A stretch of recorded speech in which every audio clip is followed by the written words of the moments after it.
ওইখানে আমাদের ট্রেড নেওয়ার লজিকটা যদি আমরা একটু বলি, এখানে প্রচুর একটা ডাউন ট্রেন মার্কেট এখানে চলতেছে আমাদের। এখানে ডাউন ট্রেন মার্কেট চলার শর্ত এখানে আপে নেই আমরা, যে এখানে আমাদের মার্কেট টাচ করে, সরি দেখাই, এখানে আমাদের মার্কেট টাচ করে, যার কারণে এখানে আমরা হচ্ছে এর আগেও একটা গ্রিন ক্যান্ডেল হয় আমাদের, আপে যায় মার্কেট, তার মধ্যে আবার ডাউনে আসে, আবার আপে যাবে, এবং এর পরবর্তীতে ক্যান্ডেলটাও আমাদের ডাউনে আসবে, এবং আমরা এর পরের ক্যান্ডেলটাও ডাউনে নেব। এখানে যদি একটু সময় নেন আপনারা দেখেন মার্কেট শেষ পর্যন্ত কী করে, এর পরেরটাও ডাউনে আসবে মার্কেট। এখানে মার্কেট একটা সুন্দর একটা প্যান্ডেলস্টিক করবে, আপ ডাউন, তারপরে মার্কেট যে একদিকে যে কোনো একদিকে দৌড় দেবে। তো এখানে আবার আপনারা ডাউনে ট্রেড নেব। হ্যাঁ, হয়ে গেছে ট্রেড নেওয়া আমাদের।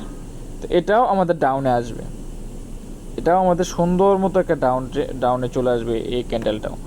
আর আগেরটা আমাদের প্রফিট, এই যে আগেরটা হচ্ছে আমাদের প্রফিট, যে আগেরটা প্রফিট দিয়ে দিছে, এখন হচ্ছে যেটা ডাউন আছে সেটাও প্রফিট চলে আসবে ইনশাল্লাহ আমাদের।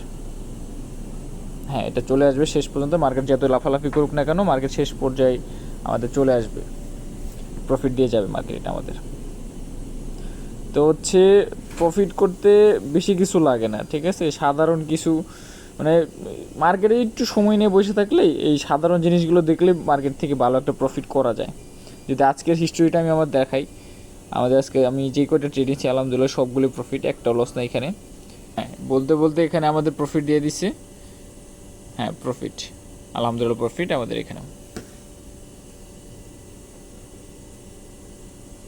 আজকে ট্রেডগুলো দেখেন আপনারা একটু, সবগুলো প্রফিট, এটাও প্রফিট আমাদের। তো মার্কেটে এরকম একটু সময় নিলে হয়ে যায় আর কি, এত বেশি করতে হয় না কাজ, একটু সময় নিয়ে বসে থাকলে মার্কেট থেকে ভালো একটা প্রফিট নেওয়া যায়।